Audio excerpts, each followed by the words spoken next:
Okay, now we're coming to my questions, which I actually did come up with. Cool. Okay, so you have produced some really high quality memes on YouTube. Yeah.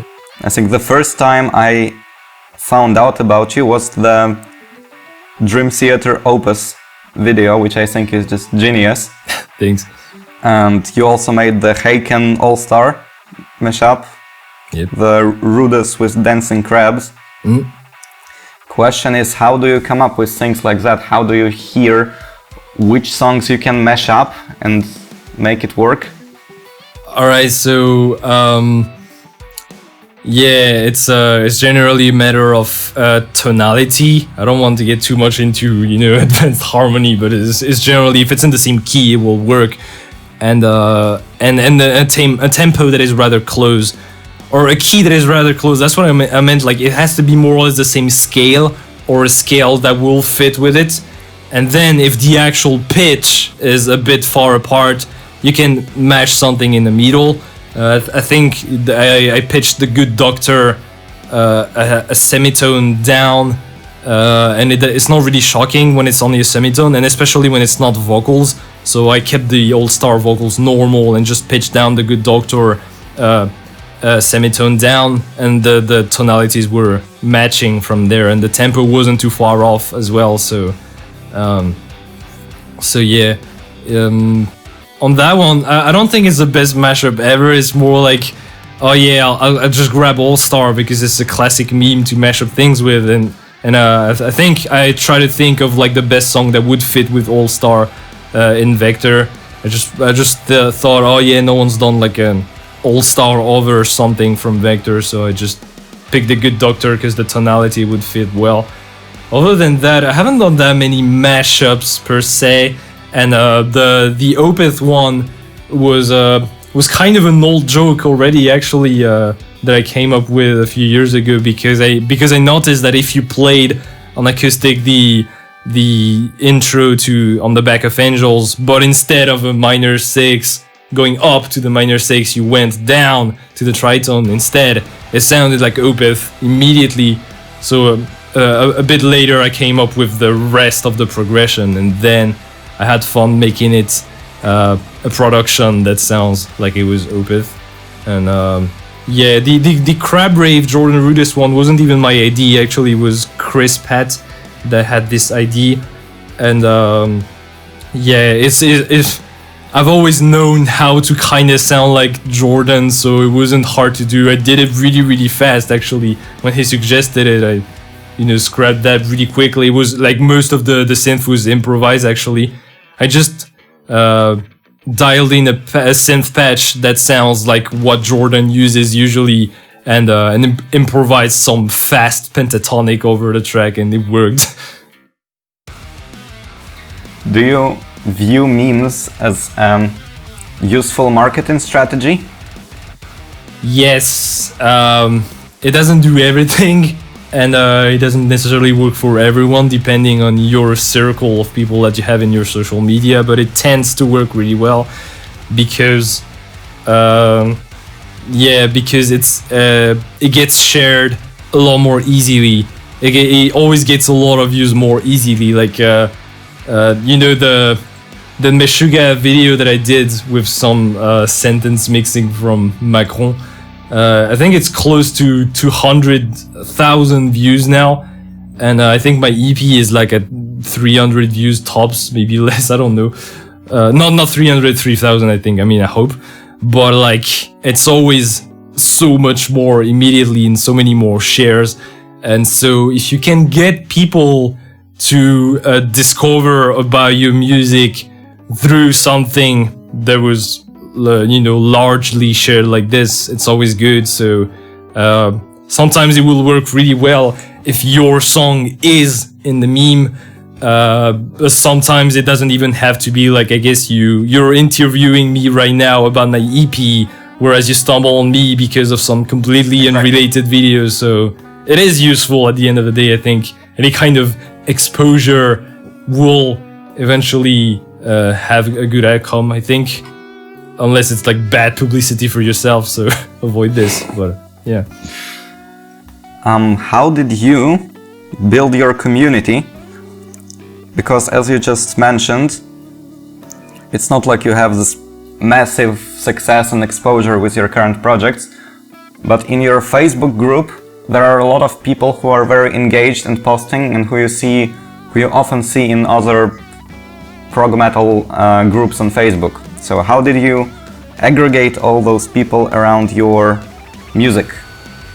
Alright, so it's a matter of being engaged with it in the first place and being a part of those communities in the first place, because I have been in those shitposting subgroups for years and years, and I've sometimes I wish I spent less time on Facebook just commenting stuff and spend more time producing and being productive, but it has a good outcome as well. Like I have made strong friendships, and also just general acquaintances, I guess, but it's people that I've known for a while generally, and it's people that I do interact with in the other groups.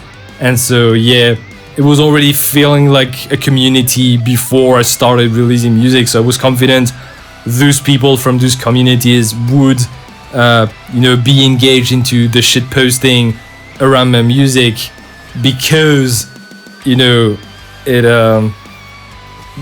because they know me as a person from the group. So shit posting around someone that is part of the community already, that has been for a while, it made a lot of sense, I guess.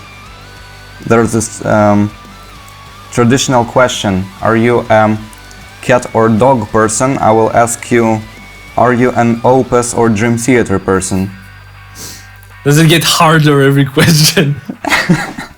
I'm not as much into pets as the regular person, I guess. I don't have pets myself, but it's mostly because I didn't grow up with any. But when friends do have pets, I tend to be friendlier with dogs, because it's a lot easier to tell when a dog is affectionate. If you don't know cats, I feel like it's often hard to tell when they appreciate you unless you know their language, and also they tend to be afraid more easily, I think.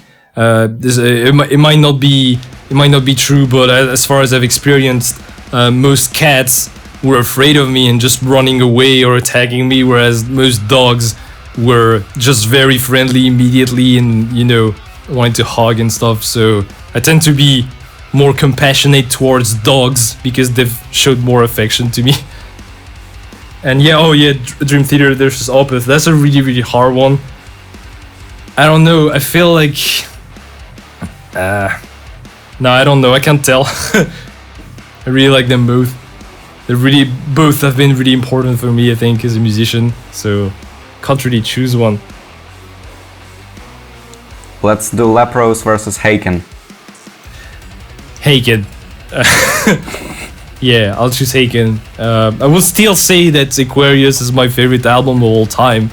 I think it's like Leprous. I've always liked Leprous because it was a bit more creative.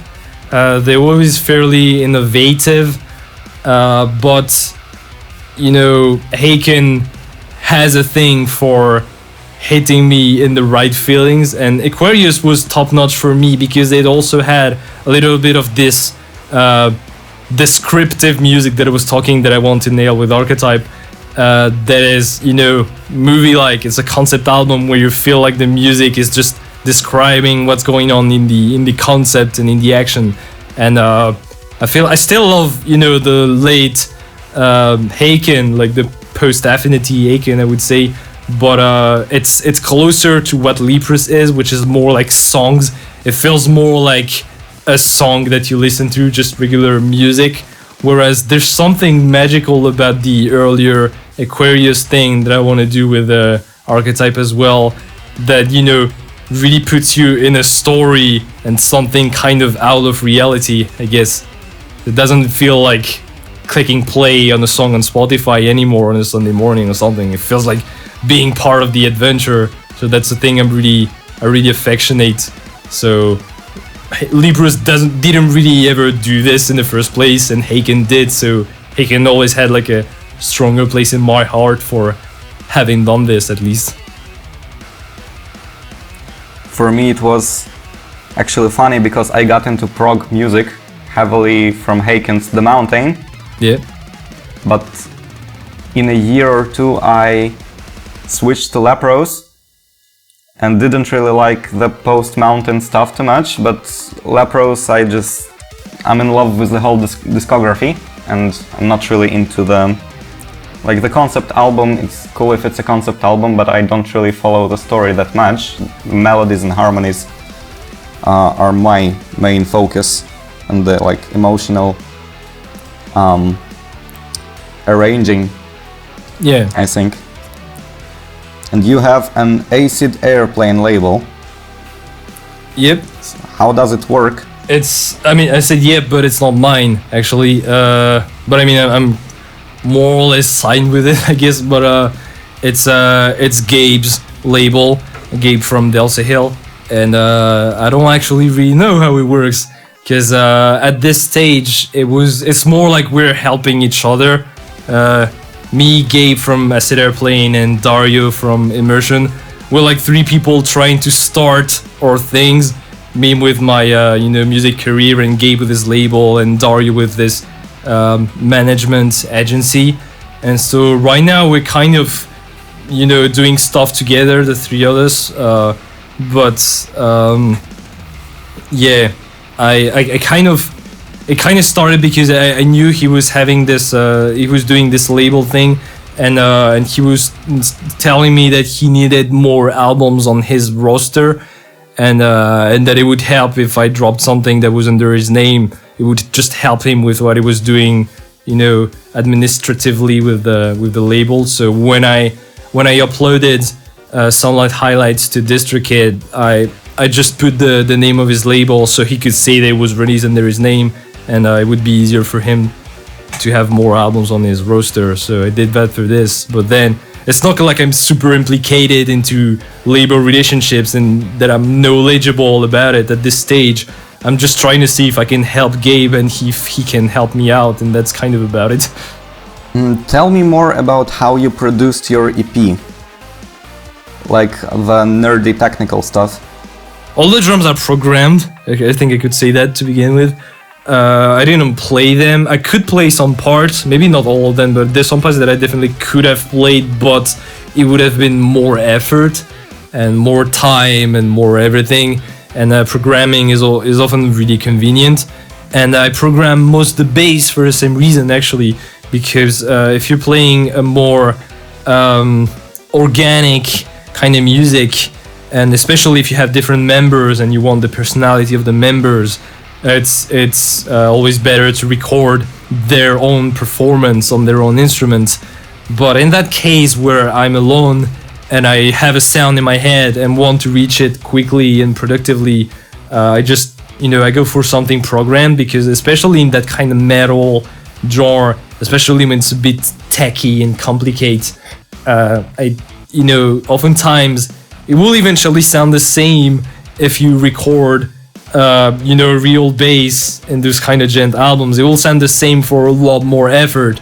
So I programmed most of it. There's actually one small bit of the EP that has real bass, and it's the verse from Sky, because it was supposed to have, a nice smooth slides in the bass.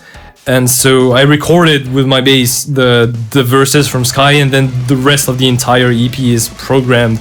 So yeah, drums and bass are programmed, most of the synths are. And concerning synths, I tend to play the parts because it's quicker to play them than to type them in with a mouse, and then usually just quantize them, because it's not supposed to be a performance really, it's just building up some sounds in the background. So I play them first, I quantize them, and then I'm done, and it's it feels kind of part of the programming together with the bass and the drums. So it's mostly guitars that were really recorded and that were really a performance. Which makes sense because that's what people know me most for, and that's what I'm making playthroughs of, because it's probably my main instrument, I guess. There's no rules. That's the thing I always say as well in any kind of production. It's not because what you're doing doesn't feel pro that there isn't the result would will not be. So you start realizing this in audio production when you see some bigger guys use kind of plugins that are marketed for beginners. Sometimes they use those simple plugins that only have one knob and do the job for you. Stuff that is marketed to musicians and not engineers. Sometimes even the bigger guys use it because every plugin has a sound, and if it's a sound can make something better at some point, then there's no reason not to use it. And in producing art, I feel like the method rarely matters. If you have an idea of the result you want and it does provide the result, then there's no rules. For me, I think the most prominent thing like that was with Tesseract, when Eccles said in an interview that we used Pod HD on one. Yeah. And we use programmed drums everywhere, even though we have an amazing drummer, because it's just easier to program drums. It is, definitely is. What about your guitar sound? Are you using a camper or something, a plugin, or do you reamp using the real thing? I don't have the real thing actually. I never had I got a small combo amp with my first guitar when I was like 10, but of course I don't use it anymore. But I have an XFX right there, and I still feel like it's a bit easier to get a great tone with it than with plugins. I haven't tried the latest Neural DSP plugins though, so maybe it's building up to this. But I tend to use native Helix from Line 6, because I think it's the best plugin that I have tried yet for guitar sounds. Actually, the whole EP, almost the whole EP, is just native Helix and not XFX. Actually, there's some XFX in Sky in places, but most of the rest is just the plugin, just Helix native. So yeah, no real amps, and XFX is a separate hardware unit, so it already feels like the analog thing. Even though it's digital, it's still like a small computer, but that feels like the real deal by now. And otherwise the plugins are kind of standard now, because it's so convenient as well, because reamping takes a lot of time, and once you got your amped signal, you can't go back. And if you feel that there's something you would have wanted to change in the DI, you can't go back and change it. You have to change the DI and reamp it again. Whereas if you have a plugin, then it's only always your DI that's in the project. There's nothing preventing you from changing something in the DI, and it will be amped this way in real time. So that is convenient, although it does add more it's more CPU intense to use plugins, especially if you have a bunch of guitar tracks that are piling up on each other.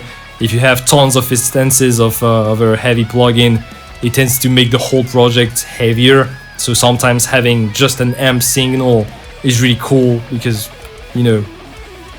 just less plugins. I tend to use EasyMix really often. Yeah. I've never tried it, so I don't know if it's great or not, but it seems like it was also targeted towards people who didn't have a lot of gear and didn't... it was part of the easy thing, just like with Easy Drummer and Easy Everything. It seemed to be marketed towards people that, didn't know a lot about advanced production and stuff, but as I was saying earlier, there's no rules, so yeah, you might try it and think it sounds better than an XFX and use this instead of the XFX. There's never any rules. I wouldn't say it sounds better, but I use it a lot for demoing stuff. Yeah. Like you said, that whenever you write songs, you tend to produce them a lot.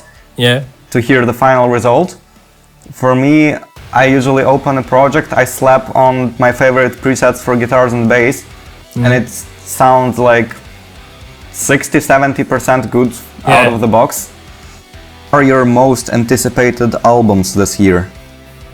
Okay, so funnily enough, there's one that I'm really hyped for, even though I know it by heart already. And it's this band from Lebanon that's called Turbulence. And I know all of it very well because I've mixed it. Actually, mastering should be finished. I think we agreed that it was the final revision, so I'm soon gonna export all the WAV files of the master and the DDP for CD pressing. And yeah, it's a prog album. It's a concept album. It's somewhere in the, you know, halfway between prog rock and prog metal, which, you know, is the thing that I'm into. Like earlier Haken, like I mean, it's not just like earlier Haken. They have also this kind of heavier gent vibe sometimes, but with a lot of very epic, concepty, you know, rest of the music, and not really harsh vocals, just mostly, you know, melodies and really good catchy themes that I remember really well. And I think it's a really, really great album in its entirety. You know, it is a concept, and I think the structure, especially of it, is really good. And I love listening to it. I know it slows me down when the music is too good and I'm producing, because I end up, you know, just like I was saying, when I'm excited because it becomes a song, I tend to spend way too long, you know, hitting play to check if it sounds good and just listening to the whole song because I love it. So yeah, I do that way too much. But now it's supposedly finished, so it shouldn't be too long before this Turbulence album called Frontal releases, and I think it's my it's probably going to be at least one of my favorite albums of this year. I don't know how Haken will turn out, because I don't listen to singles usually. I like the surprise of listening to a whole hour of new music. So I'm also obviously really keen to see how Haken are doing, and to see how far or not it is from Vector, because it feels like it was really soon after, but it's actually already been 2 years. I don't see it coming.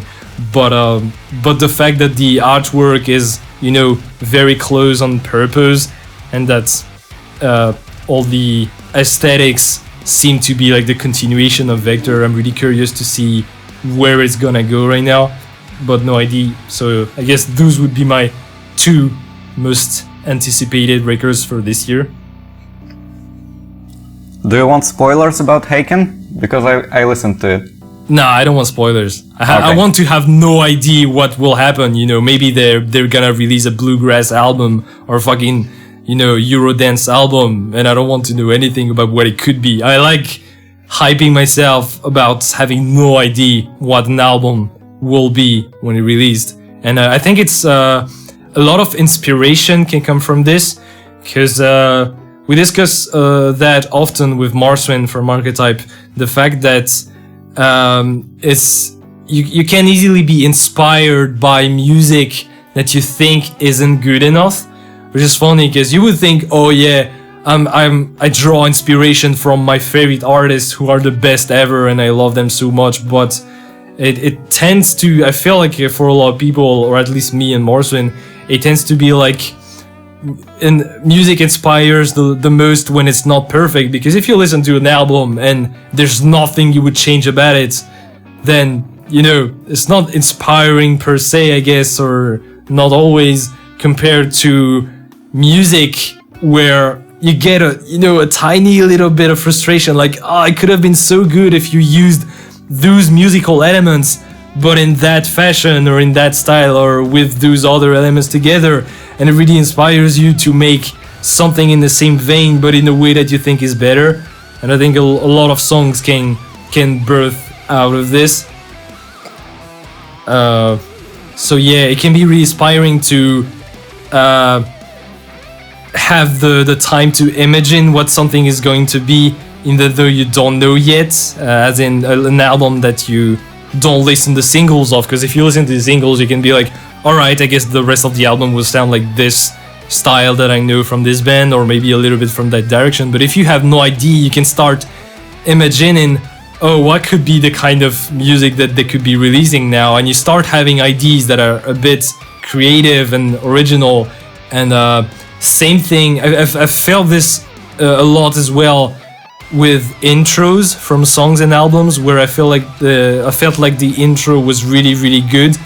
When I start an album and the first few seconds hype me a lot, it's a really, really exciting feeling, especially if I have no idea whatever the fuck can come after, if I haven't listened to any single of any kind. So I've happened to hear intros of albums that are, hyping up the thing, and immediately have tons of super creative ideas, and it could sound like this, they could do something like this after for the first song, or a lot of ideas can start emerging from the hype from an intro of an album you have no idea what's going on in. And so that can happen a lot if you try to listen to artists or genres that you're not too familiar with, because if it's a band by heart and a style by heart, I still have an idea of what Virus will probably sound like mostly. But if it's an album of a genre you don't really know, you can start the intro and be a bit lost about what it is and start trying to figure out what it could be. And that's inspiration to me. That's just coming up with things you wouldn't have came up with if you stayed inside a same niche or genre. I haven't thought about it like that. Like for me it was often like I would think about how I would listen for half of the whole chorus and expect what would be next, and then oftentimes I would be disappointed that the band went in another direction. Yeah. Like you once, I remember hearing the All Things Will Pass, I think it's the last song from the latest Opus album. Yeah. And you have that epic part in the end. Ta-da-dan, ta-tan, ta-tan, ta-tan, ta-tan. Yeah. And it was like I wanted more of it, and it just ended abruptly, like making this epic part not epic enough. Yeah, I get that. Well, now you could be inspired to write a song that use the same kind of chords or vibe, but make it go more and more epic, and just come up with your own ideas with it, and it will be your song eventually, and not just an Opeth thing. So yeah, that's a way to be inspired, definitely. Disappointment can be good. That's funny. Okay, I have a bonus question for you. It's from my mom. She says, "What if you were to take a guitar to an uninhibited island? What color would it be?" What color? That was a question? What color? Yeah. Yeah, okay, red. It's my favorite color. It's all I want. I've had like 3 or 4 guitars that are red. And actually, my 2 Kiesel guitars are red. And yeah, I hesitated at first because this one was supposed to be my rhythm guitar for gent. And then I was like, oh, I need a smoother guitar with light strings and 6 strings and a tremolo to play the mellower lead stuff. And I thought of taking it blue for the smoother feel of it, And I was like, nah, blue doesn't look like me. I'm a red person, I need red, so I ordered it the exact same color, and I'm so happy about it. Love this color on guitars so much, especially with the neck throughs you can get with Kiesel. If you select the right options, you can have the color be the same on the body and the neck. So I really, really, really dig this, where you feel like it's only one part. And I sound like I'm shilling Kiesel right now, but actually I'm not a endorsee artist, or at least not yet. I hope I can probably land a contract sometime soon, because as of now it is definitely my favorite brand for guitars. Why do you like Kiesel guitars? A lot of reasons. Actually, I started looking into buying one because for a long time I wanted a Strandberg, because I wanted a guitar that was ergonomic and and that was headless and had maybe fan frets and all those cool features that I've never seen before, with my eyes, because it was still quite unpopular. I ended up seeing a bunch of stuff about Kiesel and the fact that, at least at the time, Strandbergs were offering custom guitars, and Kiesels were as well offering custom guitars. And for the same kind of options and range, Strandbergs were like almost twice as expensive. By now, Strandberg have a lot cheaper models. You can get really cheaper Strandbergs now, but I think they're not custom. Whereas, Kiesel always has been interesting because you can, within a reasonable range for a high quality guitar, you can get an ergonomic guitar with multi-scale and tons of cool options like this. So that's what I first started looking into them, and I really loved how they played and sounded. And I didn't need to change the pickups in any way, because like the lithium pickups that are stock are kind of the tone that I'm looking for in a guitar for me. And yeah, then I ordered a second one with a tremolo, and same thing. I think that Kiesel / Hipshot tremolo is better than any other trem I've tried yet. I'm not really into Floyd Rose trems. I don't really like them. And the Stremberg ones are fine, but I don't really like that the bar, the actual arm, is a bit thin and a bit small, and I think it doesn't go as far as well. Or maybe I'm just not used to how to control them really, but they don't feel as good to me. Whereas this trem bar from Kiesel, it's all I want, and I really got used to playing with it a lot. I think a bunch of my playing now has personality for the way that I use this trem bar specifically. I don't feel like there's a lot of boutique guitars in France, because if I want to see some higher end guitars, I would have to go to Paris, which is already a bit far. But even then, you have obviously all the Fenders and Gibsons you have in every country ever, but yeah, I think only one store has like a few Strembergs, and you can try them if you book some appointment in advance. And I never really found out ergonomic guitars in stores in France. Whereas in the UK, I saw a bunch of stores that had tons of Mayones and Strembergs and whatnot. And Japan as well had tons of Bassy guitars and Strembergs and shit like this. But yeah, Kiesel, I've never seen a Kiesel in a store, and if it would probably be second-handed, because I think Kiesel really pride themselves in the fact that they don't have someone selling their guitars for them. They're like, I think they say on the website that because you buy the guitars direct from them, they can make the price be that low, because you don't have a store that's supposed to make a margin out of it. So that's how you get those custom guitars with a price that is really reasonable for the quality that it is. You mentioned Mayonnaise. Yeah. They're a Polish company, and I've actually had a chance to visit their headquarters in Gdańsk. And it was very interesting, because we were searching for those headquarters and found them somewhere in an industrial area with a lot of like garages and mud. Yeah. And you wouldn't ever think that this like amazing brand, which is like super high-end guitars, yeah, is located just somewhere in the middle of nowhere. It's it's not because your brand is famous or some cool people play it that you're a billionaire with a villa. Of course, it's always hard for everyone, I think. Even brands in the level of like Stremberg and Mayonnaise, the owners aren't rich, and I feel like it's having a business that is not huge like this is kind of hard for everyone probably.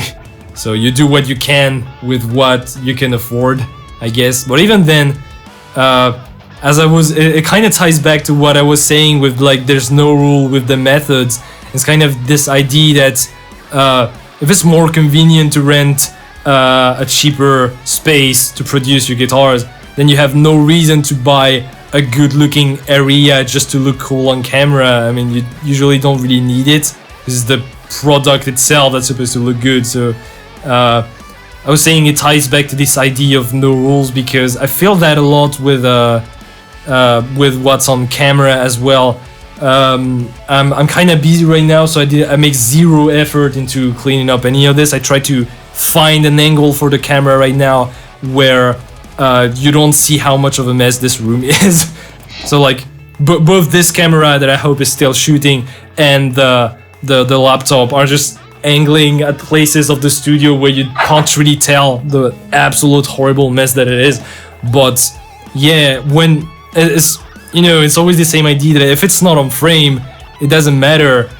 And yeah, you know, I've given this trick before to people that you don't even have to wear pants when you're shooting, and it sounds funny, but sometimes it's actually a useful tip when you have a lot of lights and it's a hot day.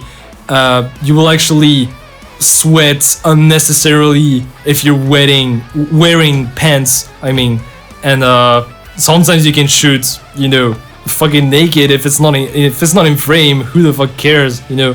So I'm wearing pants right now because it's not too hot, and it's also not really a stressful situation. I guess when I'm shooting for something that I think is really important and that have a bit more lights, I tend to, you know, sweat a bit more because of the pressure as well as the lights. But it's kind of a relaxed situation right now, so I am wearing pants. but yeah, if it's not on frame, you don't care. If it's not the final product that people will see, it doesn't matter. You're yeah, same thing. You don't have to have an amazing looking studio to make amazing sounding music, because it's all about knowing how to craft something that will sound good in the final wave file. And you could do it in a, you know, in a shitty place on a shitty laptop. If you know what you're doing, the final actual music file will sound good and people will hear it and maybe think that it was made in a huge studio. But yeah, the method doesn't matter. If you're willing to work, you gain experience, and of course gear matters a little, but I think nowhere anywhere as much as your brain and how you've trained it. Totally. I was laughing at your cleaning up the mess part, Yeah. because this camera is shooting this table, Yeah. which you may see here, which is very clean, because everything that was on it is thrown on the floor behind me. Yeah, I know that. I tend to, when I clean up, I tend to just take everything and put it somewhere else, and then I can clean up the dust and shit. But it feels really clean because it's really empty. But then I take every little thing that I use and bring it back into the studio because I need it, and very, very quickly ends up the same.